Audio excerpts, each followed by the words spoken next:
Hi everybody, and welcome to our 10th episode of Lead Strong. We have a really exciting episode today where we are focusing on safety critical environments, and Steph and I are delighted to be joined by two fantastic guests with real life experience of supporting leaders in organisations where life is on the line. So privileged to have our guest today and to be with my co-host Steph again.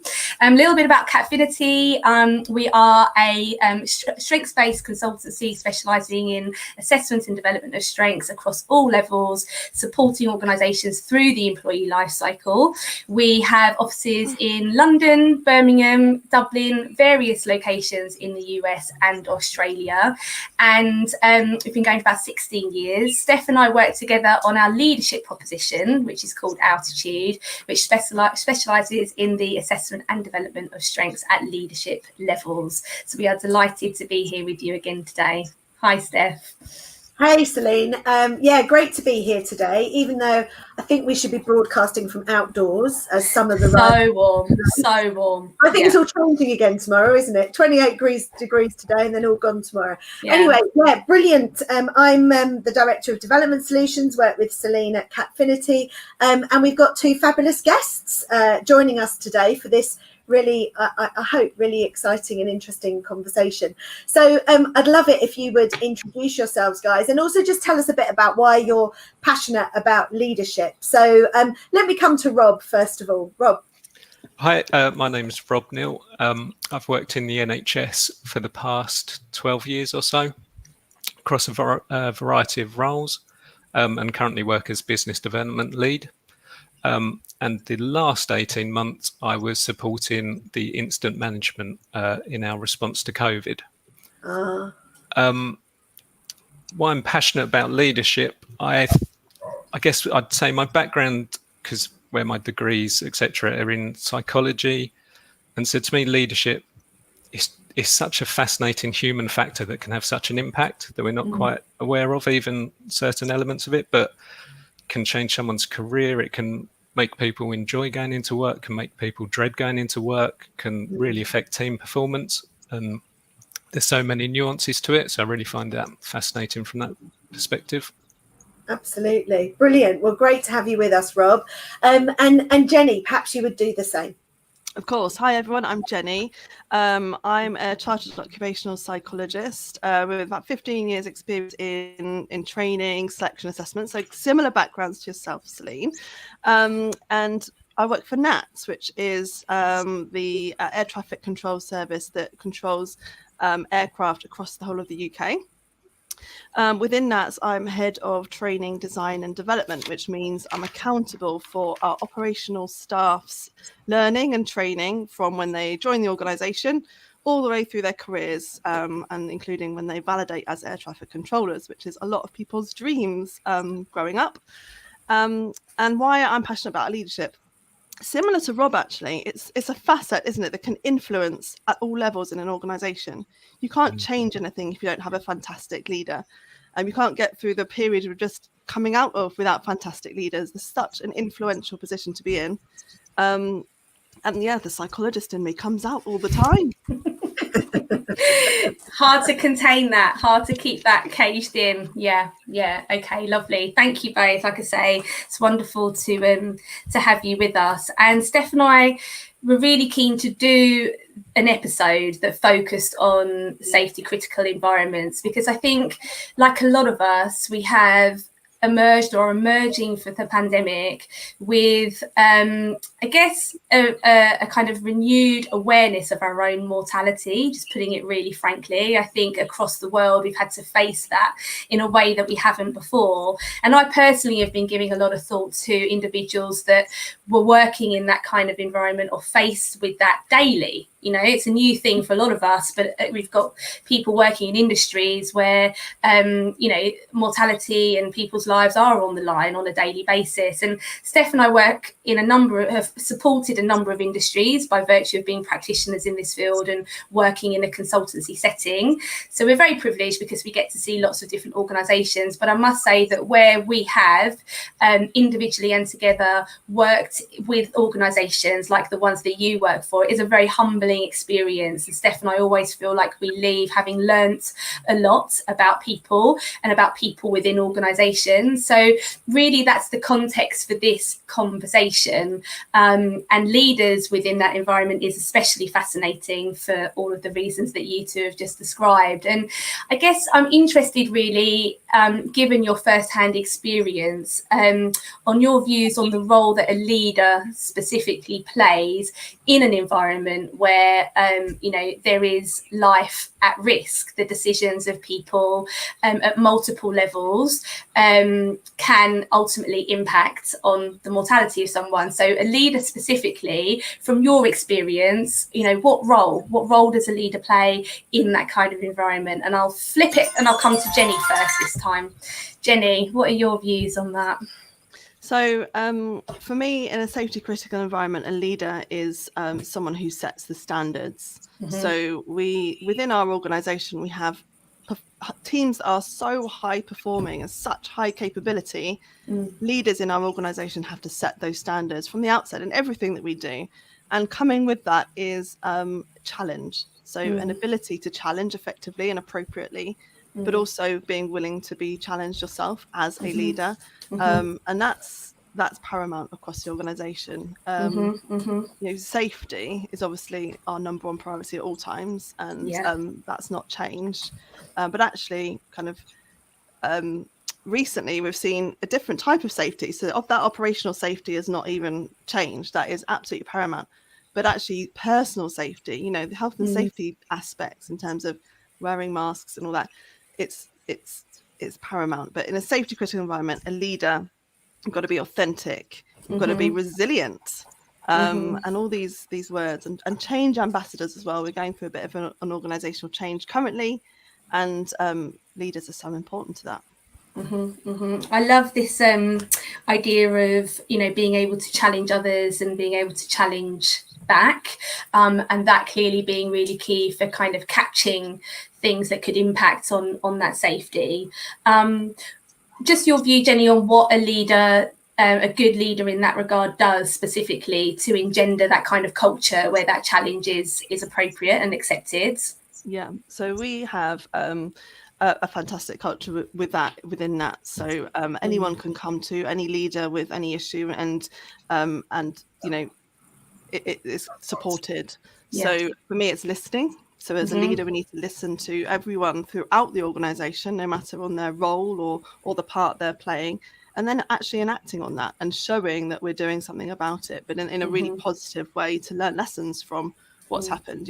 Humans make mistakes, don't they, all the time? It's human nature, and actually you can't learn unless you do make mistakes.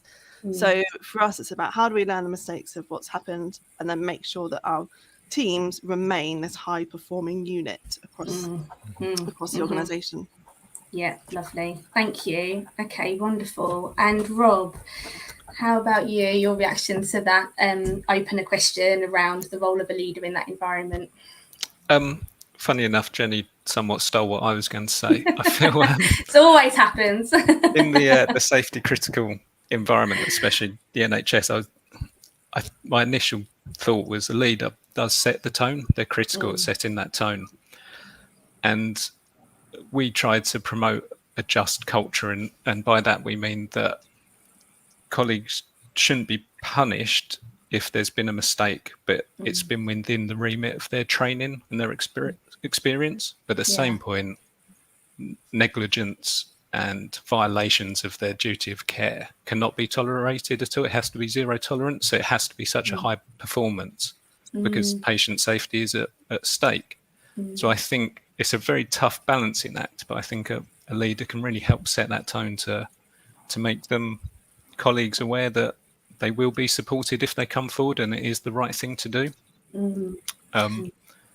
And I was just going to say, I mean, I think leaders need to be probably supported with tools. So we have, obviously, in the NHS, the duty of candour. We also have things like freedom to speak up guardians. So there's independent people that can go, colleagues can go to. And we also have teams that would investigate and do root cause analysis on issues and incidents. So again, lessons can be learned and shared. Tricky, isn't it? Oh, no.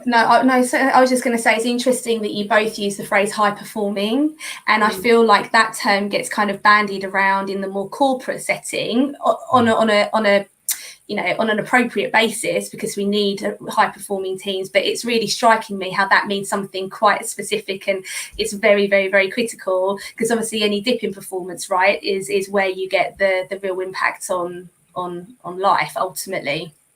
So is that a kind of phrase that is well known within both of your industries as the kind of high performing? Yeah, I think it's almost. I was just going to say, I think it's almost standard though. Yeah. Could be speaking for Jenny as well, but you can't dip below that standard, so it has to be.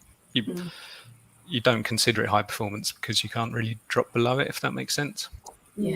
Yeah, we have a real culture of continuous improvement. So whilst we have high performing teams, obviously, there are areas in which people improve all the time, and that's okay as well. And it's certainly from a learning and training perspective, just speaking from my own experience for a second,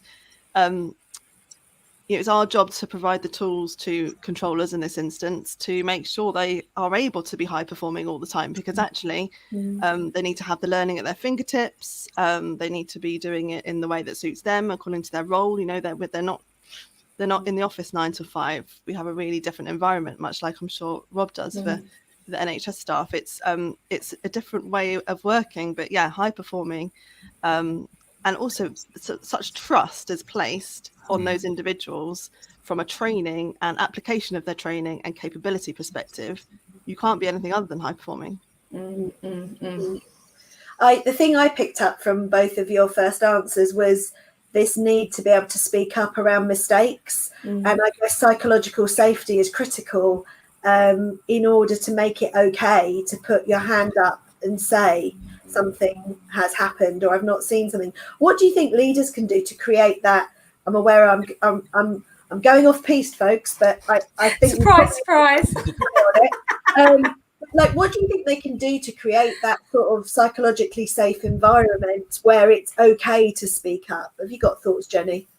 It's the environment, isn't it? So for me, it's the environment and the tools. So we spend a lot of time training our managers in terms of personal resilience and those kind of non-technical aspects of managers, to be able to speak to people and to have an open door and to make that okay. We've got, as Rob has alluded to, got many processes when something does happen to follow, and that's known up front. It's really clear, it's really fair, and people take personal responsibility for that as well, and have huge pride in their profession that they've trained a long time for. It takes over 3 years to become an air traffic controller.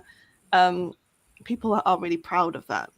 And Rob, anything to add on the psychological safety in the NHS? Yeah, I was similar. Obviously, clinicians have trained for a very long time to be operating in their fields, but I think a leader also setting, I guess what you'd argue is a completely shared goal, that actually personal concern is put aside, because you're all working towards that patient safety and that patient care and that level of care.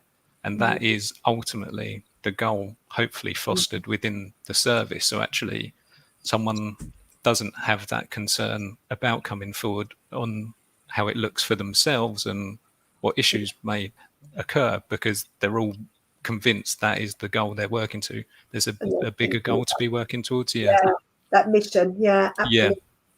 Okay, so airline travel and the health service have been very heavily impacted by the pandemic. There's no doubt in that.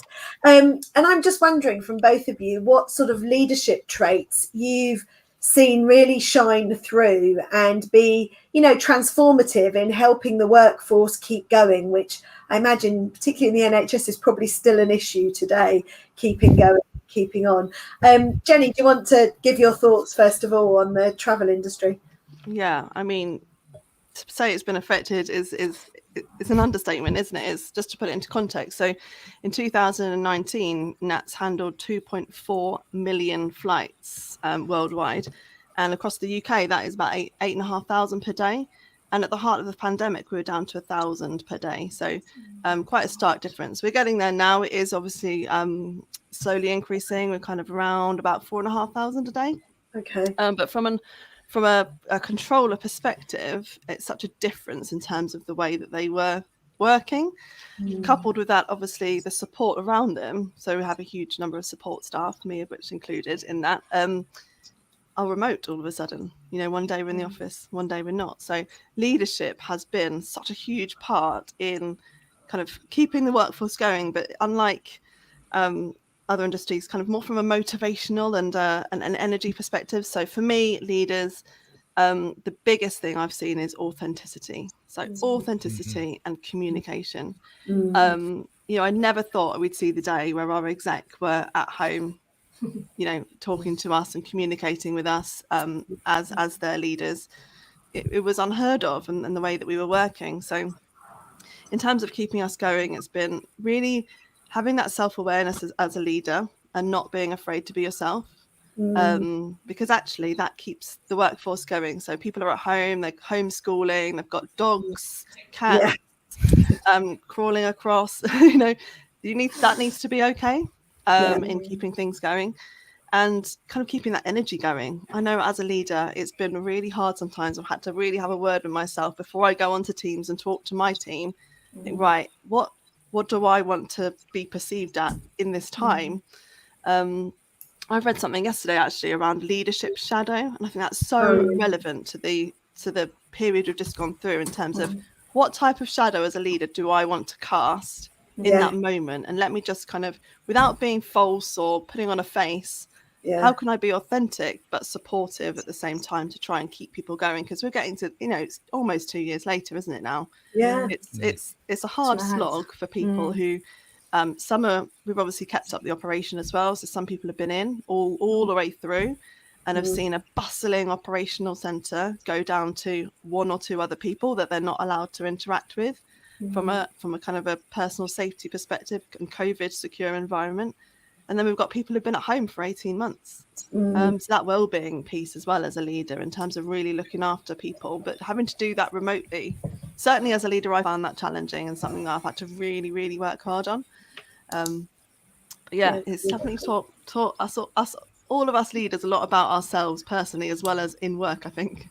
I think that's so true. And I think the authenticity for me, I remember early on in the first lockdown when we suddenly had like the BBC News presenters sat in their kitchens. You know, I mean, eventually they went back out on the road, didn't they? But even that was kind of like, okay, we really all are in this together. Like effective. Oh, look what's in her kitchen. Anyway, so Rob, what about yourself? What did you see shine through in the NHS? I guess, I mean, others may disagree, but at the very, very beginning, I actually feel leadership may have been ever so slightly a simpler task just because there was so much motivation and everyone was working towards exactly the same goal. So, you know, no one had an issue with, you know, working longer hours or working together. So it was quite interesting to see that. But I mean, as things have gone on, my first sort of traits I'd say would be adaptability and communication. We were receiving, you know, new guidance, new national guidance, new rules, you know, daily, weekly. So by the time we'd put a process in place or got the relevant equipment, you know, it had changed and we were having to alter how we were delivering care. So I think those leaders that could recognise that, you know what, they might not have all the answers, but they could adapt and they could communicate that clearly with their staff as well. I think that really brought those staff on board for them because it was all up in the air for everybody, but being able to admit that as well rather than, you know, trying to stumble through. I think the other one, similar to what Jenny said, those that led by example really shone through from my perspective. So essentially they were the doers. So, you know, at weekends, they might have been setting up wards. I know some were actually personally going out in their car to deliver PPE at the very beginning. And when you're seeing people put that much effort and that much, you know, putting themselves out there to do those maybe even simpler tasks that, you know, some could say is below their level. But it's very hard to argue and not be motivated to see that and see them being out there supporting their colleagues. And I think finally, again, similar, I think kind of that emotional intelligence and that compassion for staff. As Jenny said, you know, working from home, suddenly people are concerned about going into work because they might have, you know, elderly family members at home, and, you know, what risk are they suddenly putting them at?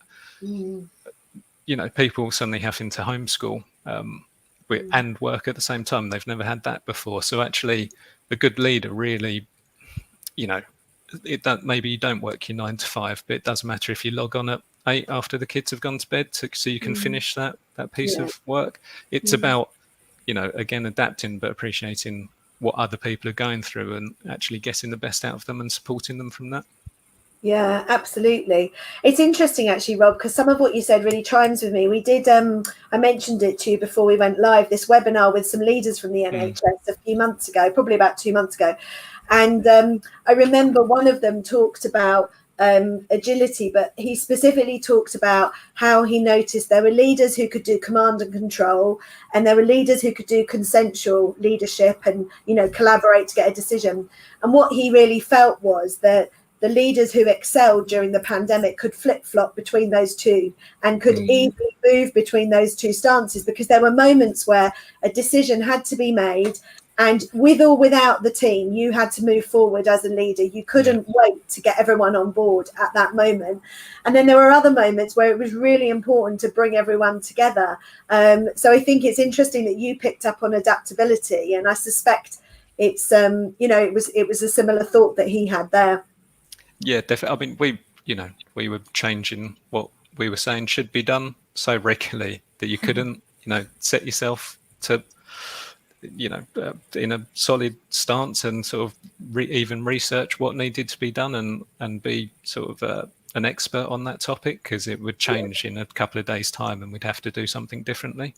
Yeah, and I love the example of the leaders driving some PPE out, because those things are so important, aren't they? They, you know, seeing someone roll up their sleeves and lead from the front like that is critical. And I actually thought about it when Jenny mentioned at the beginning setting standards, because standards are where you're going to reach, but it's also demonstrating through role modeling, isn't it? Yeah, and it's hard to argue, isn't it? If you've seen someone put that effort in, you can't say, you know, I didn't see that leader, or they're not pulling their weight. It's hard to not get behind a person like that. Absolutely.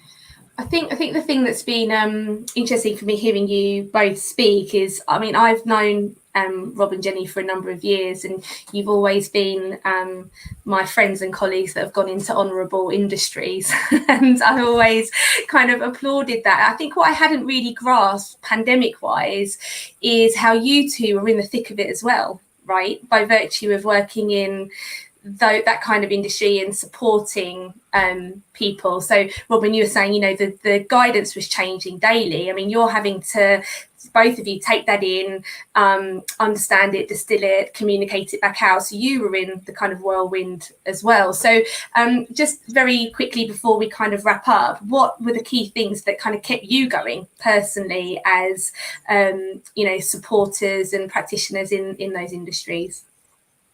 Jenny first.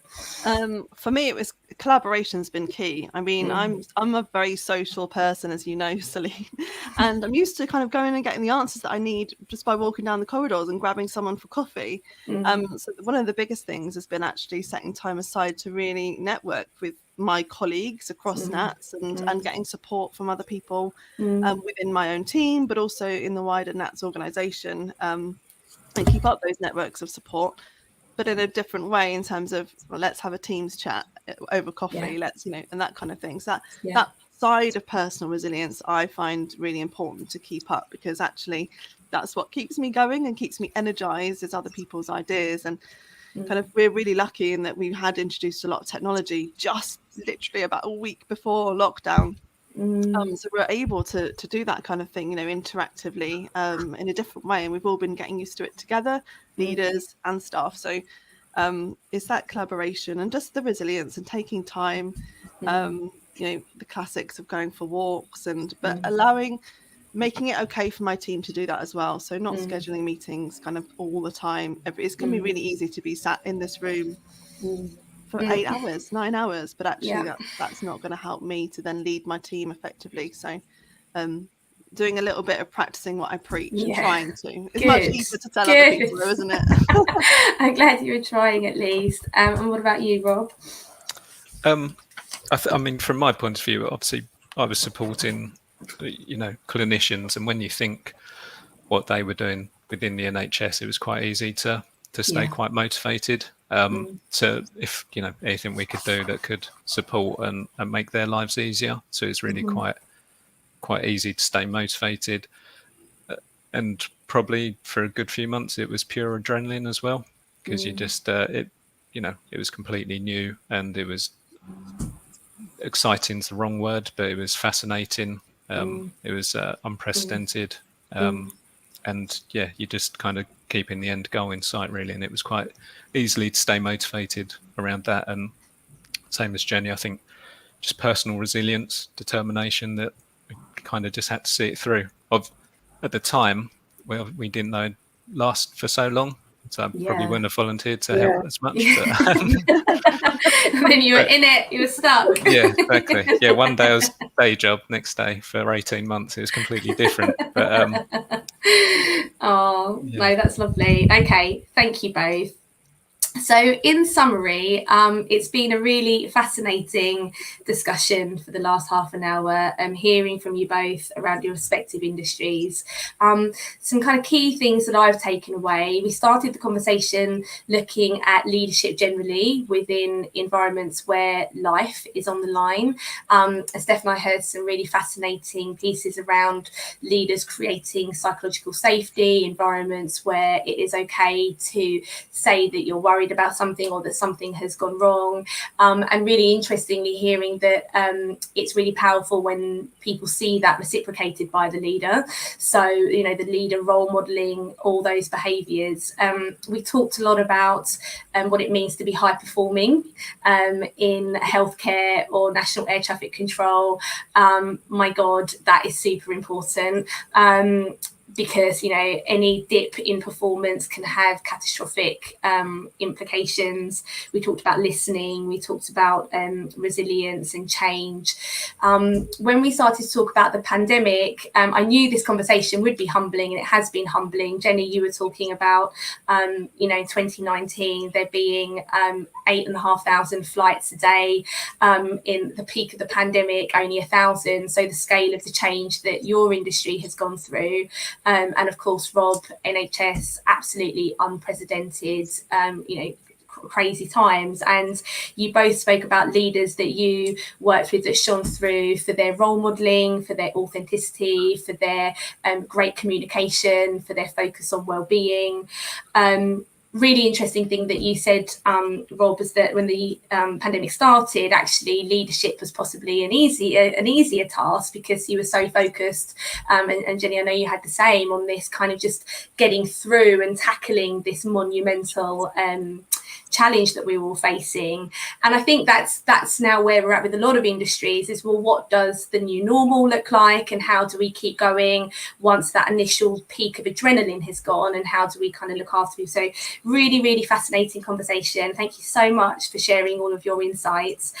If I may, I will now just come to each of you in turn for your final parting words and pearls of wisdom for our audience today. So Rob, any final thoughts that you'd like to share on what we've discussed?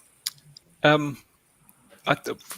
think for leaders, maybe don't underestimate the importance of sharing lessons learned from mistakes and supporting people to come forward for that, because the unknown benefits in the future are probably endless, actually, sharing those lessons learned. Yeah, lovely. Thank you. And Jenny? For me, I think we all need to remember that this volatile environment that we're now in, it's not going away, is it? There'll be something else around the horizon. What we've learned as leaders is the flexibility and adaptability that we need to adapt next time. And for me, the key is authenticity. You said it, Celine. It's about communicating and listening to what people need, because the people that we lead they know the answers as well. So let's collaborate together and try and lead from the front in that way. Wonderful. Thank you, Jenny. And Steph. Yeah, I think building on Jenny's point, I'd add to that, I think treat people like adults. It's too easy, isn't it? And leaders are in a privileged position. They often receive information before everyone else. But I think the sooner that we can be honest and, as Jenny said, be authentic and say, look, this is difficult, I need your help, and bring them on that journey with us, that the more effective we are, and the more people stay with us.